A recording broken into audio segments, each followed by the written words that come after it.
We are a small group, but I'll just talk a bit. By the way, just wanted to say that the favorite part for me of this book are the illustrations, and we also have the illustrator Nilüfer Wadia here, who's done some fabulous illustrations. So even if people have questions regarding the illustrations, you're most welcome to ask her. So actually, this is a fictional story based in Arunachal Pradesh, but it's inspired by true events, I'll say, but it is fictional, and it's actually the main protagonist is a student in this place. I don't know if anyone would like to take a call, whether looking at this place you know what this is. It's based in a place called Tawang. Yeah? Monastery. Yes, that's great. Good. So, you go to school? Yeah. So, which school do you go to? Okay. How old is your school? Like 6 years old? Okay. So, you know. Sorry? Okay. Okay. And do you know this school is an ancient school which started 340 years ago? Yeah, you heard about this? Okay, but that's great. You knew it was a monastery, so that's amazing. So the main protagonist over here, his name is Tenzin, and he is a young monk who's studying in this school. And just how we have our New Year over here, their New Year is at a time called Losar. It's around in the month of February. So he's gone home. He's studying in Tawang and just 2 hours away in a place called the Nyamjangchu Valley. Okay, and it's a very interesting name. When you say Nyamjangchu River, actually in different languages it's river, river, river. Because Nyamjang is a Monpa language word for river.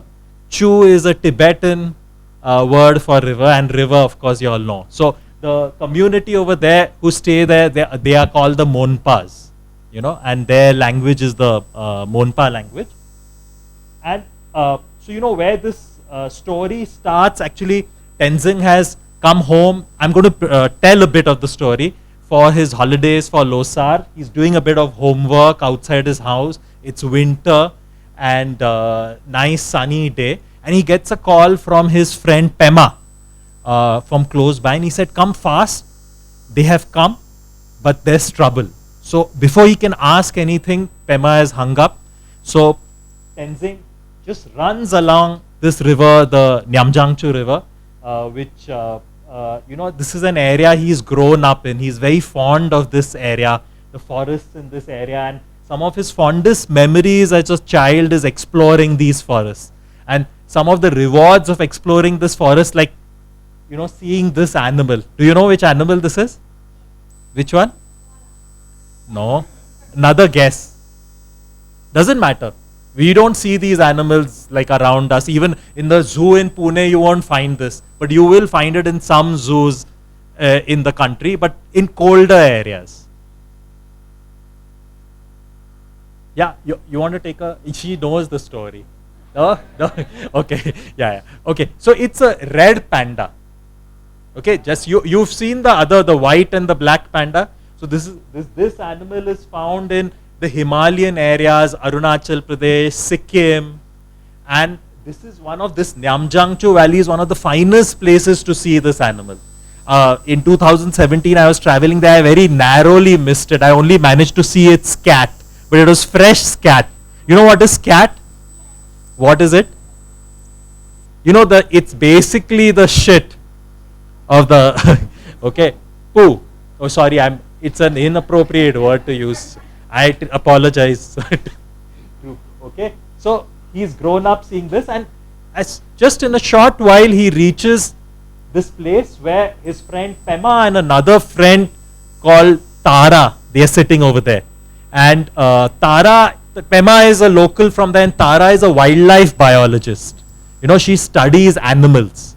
And she is from another part of the country, and she comes here, studies animals, and they are sitting together. And soon as he sees his friend, then Tenzing just turns towards the river, and then he realizes who the visitors are, who Pema was referring to.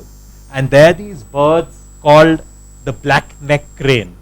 And these birds, they breed in Tibet and also in India in areas like Ladakh. But when it gets very cold in winter, they come down. So they come to lower locations, more south within Tibet, some parts of Arunachal Pradesh, and they also come to Bhutan in quite big numbers. In Arunachal Pradesh, currently, though there are some new areas, they're saying, but there are currently only 2 areas where they come to. And it's so fascinating that this river otherwise flows through a deep gorge, but there's only a 3-kilometer stretch of this river. Okay, like from going from here till little bit halfway down the Senapati Bapat road, just that much of the river, where this river which flows through deep gorges, it becomes a flat river which flows relatively gently. There are riverine islands, and in this 3-kilometer stretch, this bird comes in winter. And you know what they call it over there? They call it Trung Trung Karmo. What's the name of the bird? Yeah, Trung Trung Karmo. Okay, and it's a Tibetan word for the black-neck crane. And actually in Tibetan it means white crane, because at that altitude there is only one high altitude crane, and so they just have a simple name for it. And they have a very special relationship with this bird. Just how every area has some heroes, like say in Maharashtra people, one of the heroes is Shivaji, or you go somewhere else, there's another hero. One of their heroes is a person called Sangyang Gyatso. Okay, his name was Sangyang Gyatso, and he is who is called the 6th Dalai Lama. Okay, if you heard the name Dalai Lama, have you heard of the name Dalai Lama? Yeah.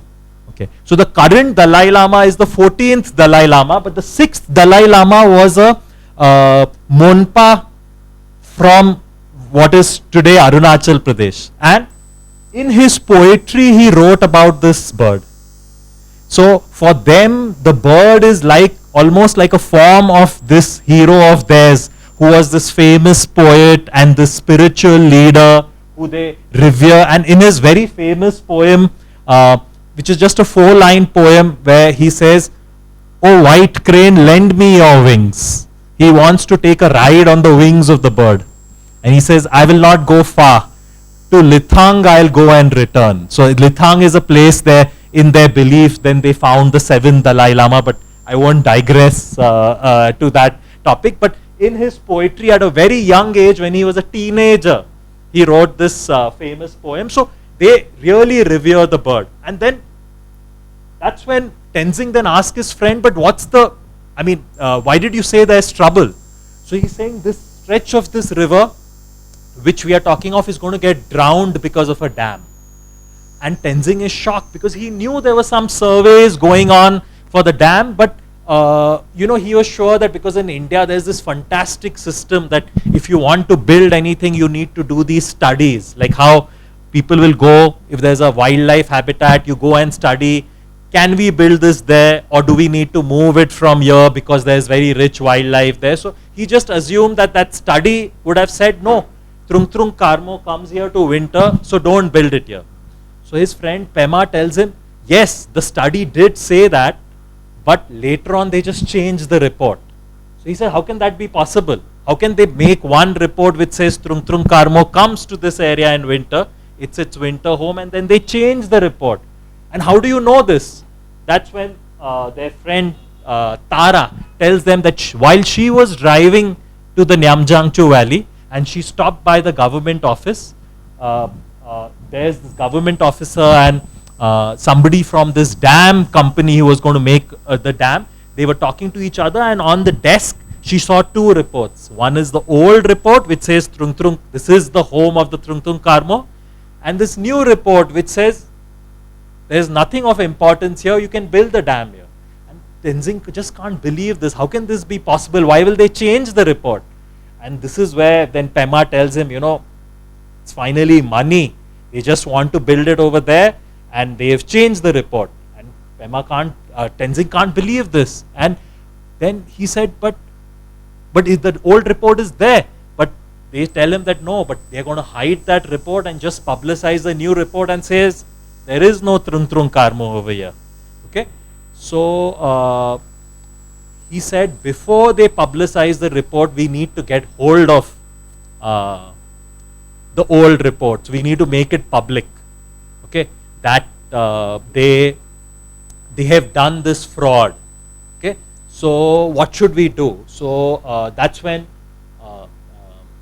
Tara tells him that, you know, while I was looking at the reports, these officers walked in and they were really annoyed that I was looking at these reports, and then I protested, how can you change the report? Because she is a wildlife biologist, she likes to read such reports. And they said, that's none of your business, picked up the report and went off. And this Sanjay Raj, this person in the right who's from the dam company, goes to his guest house. So Tenzing asks Tara, so where are the reports now? So she says that it's in the guest house. So that's when Tenzing, there's this whole thought process for Tenzing. On the one hand, Tenzing knows, he starts thinking we need to get those reports. But Tenzing's, you know, when he is studying in this school, traditional school, he has taken a thing he is never going to steal. Okay, but at the same time he knows he needs to protect this species. So Tenzing says, you know what, we need to go and steal the report from the guest house. And Pema is shocked. Tenzing, are you serious? So Tenzing said, you know, I have thought about this. Nobody will be harmed if we steal this report. Nobody will be hurt if we steal this report. And just to save the habitat of this bird, we need to go and get this report. Okay? So they're just huddled together, the three of them discuss something, they make a plan, let's go and get this report because we have to save the Trung Trung Karmo. And then by now it is evening and the three of them set off on the steep mountain roads of Tawang to go to this place called Lumla where these reports are. And I'm going to stop telling the story here because after this, did they manage to steal the report? Did they manage to save the bird? Is something for which you will need to read the story. But I would happy to answer any questions about the region, or of course Nilufer is here if we have questions related to the illustrations to answer them.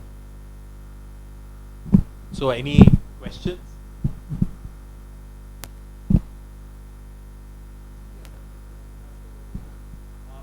This is the Sangti Valley.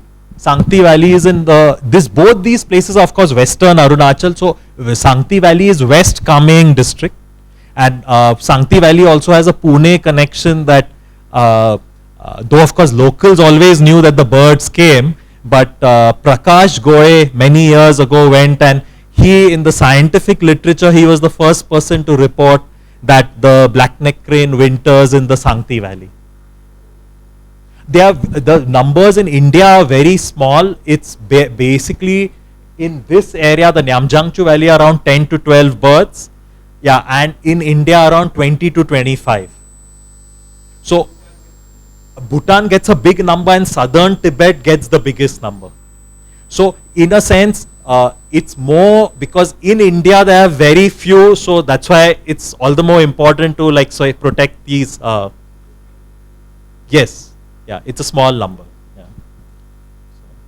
So that's why, in fact, there's the backstory to this, though the story is fictional, is that there is a real life campaign going on where monks in Tawang are trying to save the wintering habitat because of their cultural link with Sangyang Gyatso. So though the numbers are small, for them it's a very special connection.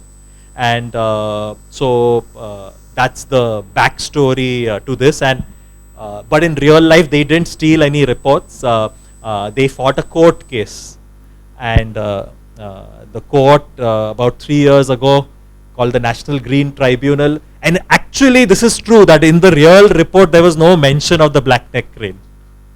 So the tribunal told Wildlife Institute of India to do a study, and after the story was published, this report, I mean, there's no link between the story and WI report. I'm just telling you the in terms of sequence of time.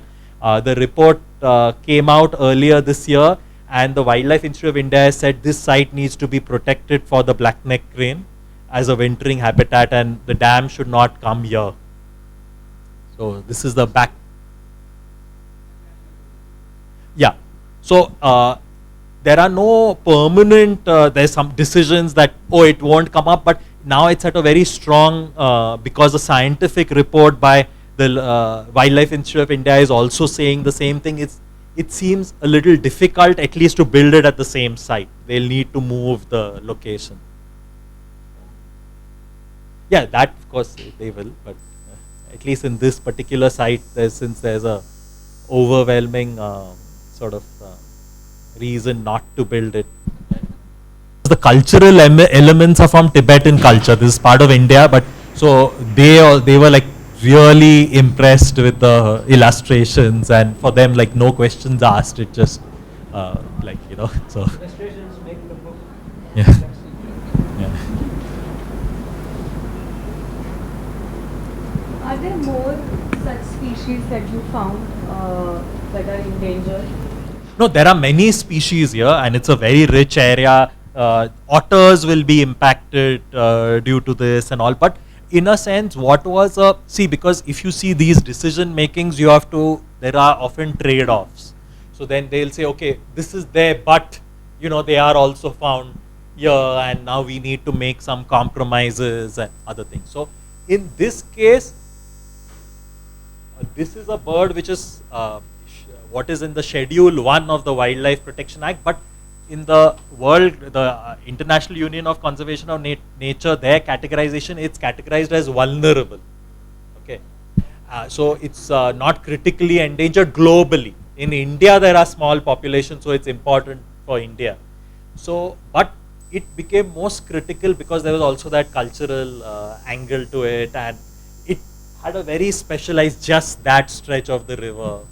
And there are a couple of other places where the occasional birds have been sighted in the Mechuka Valley in Arunachal Pradesh, in West, actually now it's a new district, but what was the West Siang originally, and some other places, but they are not yet where they could be looked at as viable wintering habitat sites. But yeah, your answer is more, so this is red panda habitat, various other things, but to be honest, it was not that, oh, this is irreversibly impacting this species. For that, the black-necked crane was the most obvious. There is fish.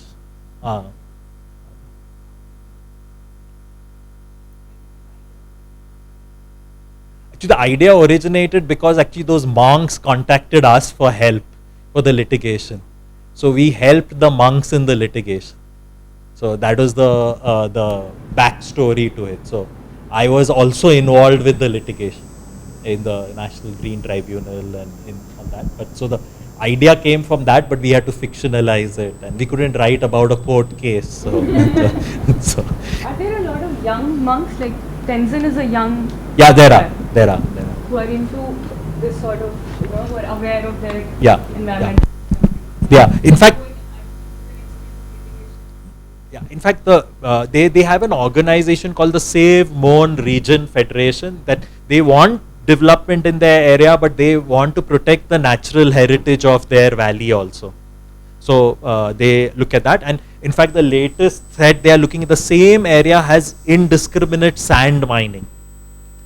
But that is a little very difficult because there is a lot of locals involved in it also. So there is a cultural link, but there are locals involved in it also. So they are trying to see that at least in the wintering months can they stop those activities, but winter is the time when sand mining takes place also. So it's a difficult,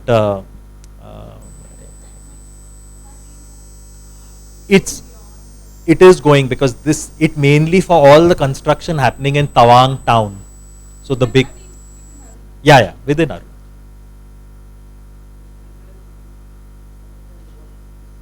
Yeah. So the winter is the time when they really do the mine. Yes. See, actually, this site has a very interesting origin. That at one time, I forget the year, there was a landslide dam uh, formed in this deep gorge, and then that later on formed these riverine islands and this thing. That's the reason why the river flows through a deep gorge, then suddenly flat stretches, and then again it flows through a deep gorge. So in fact, one person asked me that, because at one point in the story I have said that he runs upstream, because I had visualized the village, a particular village downstream. And then he said, then you said there is a flat terrain. So did you write it wrongly, that it was actually that he ran downstream, that it came from the gorge to flat area? I said, no, that's the landscape, that it is flat only for 3 kilometers. There's a gorge upstream and a gorge downstream. So, sorry? They winter only over there. Yes. And they use it more also like a stopping point before going further to Bhutan often. And very often you see juvenile birds. So they're saying that it's important because they also use it like a resting space. And then they'll spend a few, they are not a wintering site like Bhutan where they only sit at that place continuously. They'll stay for a few days, go, then a new lot. They don't stay for the full season, but they come in batches. Yeah, so technically it's a wintering ground, but it's not a permanent wintering ground. So, and they are saying that particularly because while going to Bhutan, it's an important point for them to also.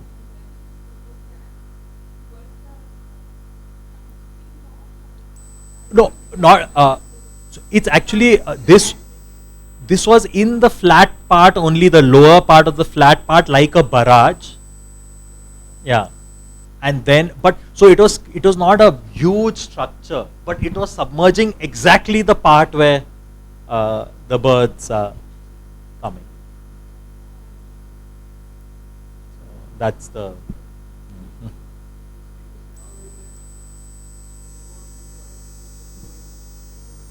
Yeah, so according to this, the court order, they were supposed to hold public hearings after the report. They've not yet done them, but the people, particularly the report, also says that all the villages in that area, they were very strongly against this because of, though overall it's a mixed thing depending on where a project is coming up, but this particular thing, they had a very strong cultural link. And Anu, just to tell you, since you're also familiar with the area, earlier the bird in the 60s and all used to winter in the Apatani Valley.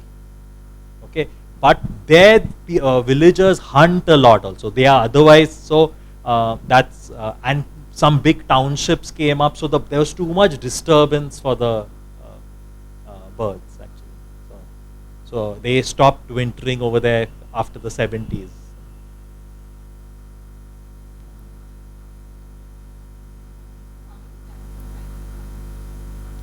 Actually, that's a much bigger this thing, but yeah.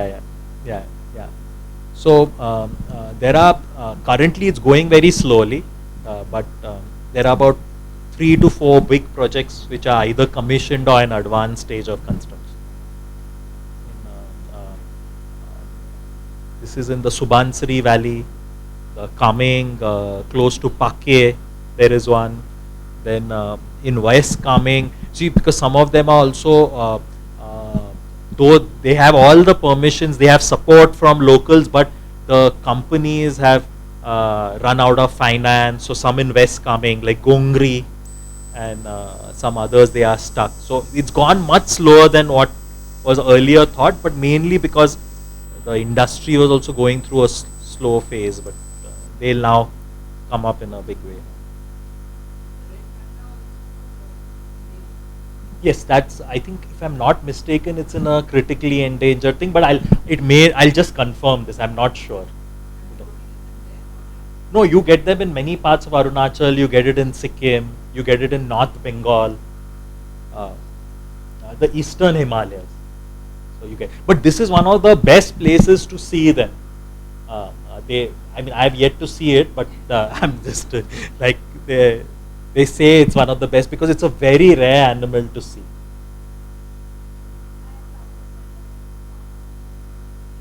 Clouded leopard is found in much lower elevations also. These are higher elevations. So I think it will be available in those elevations, but the higher reaches, you will have the snow leopard in these areas. This is still in a lower part of the valley, but the higher elevations, you will get the snow leopard. Clouded leopard you will get, but it's not, you will get it right till the foothills of Assam and no, that throughout the northeast you will get the clouded leopard. Tripura, Mizoram, Meghalaya.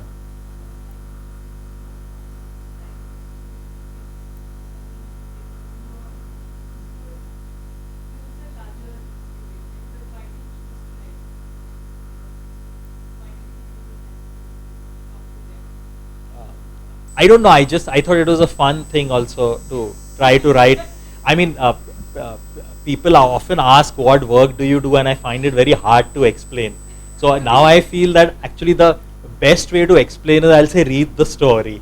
Like though this is about their local struggle, but pretty much the kind of things which happen, like people can't believe that, you know, when of course we all want this infrastructure because it will improve, we need power, various other things, but people can't believe that actually there are reports which are done fraudulently and all, but this is actually true.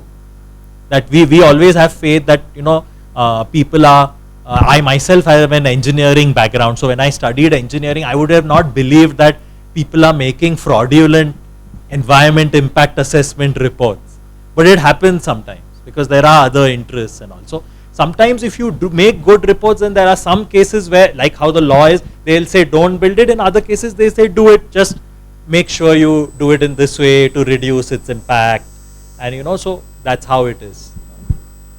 I didn't answer your query fully, I think, but yeah.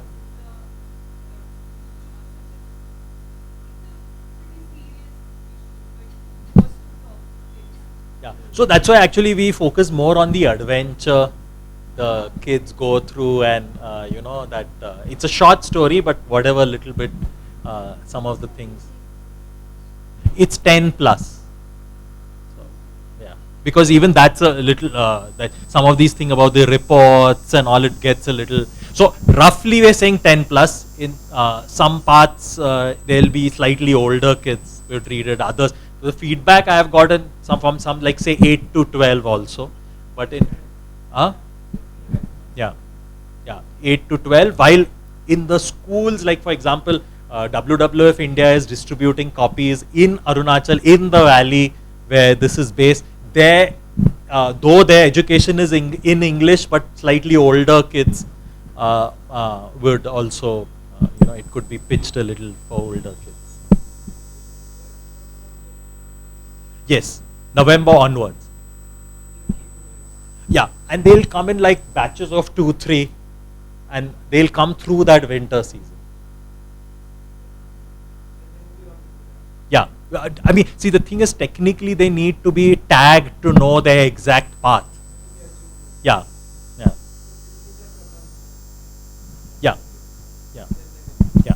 And typically, to know, the individual birds may not even be there for a month, but they are there over the winter, all the birds put together.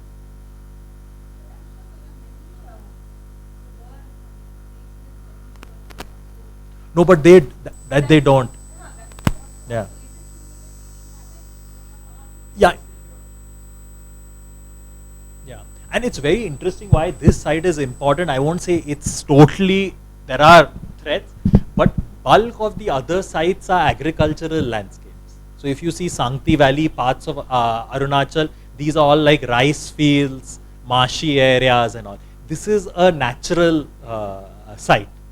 It doesn't have agricultural fields and all. So it's a combination of these grasslands, then the water is shallow, and then these riverine islands. So I think it all comes together.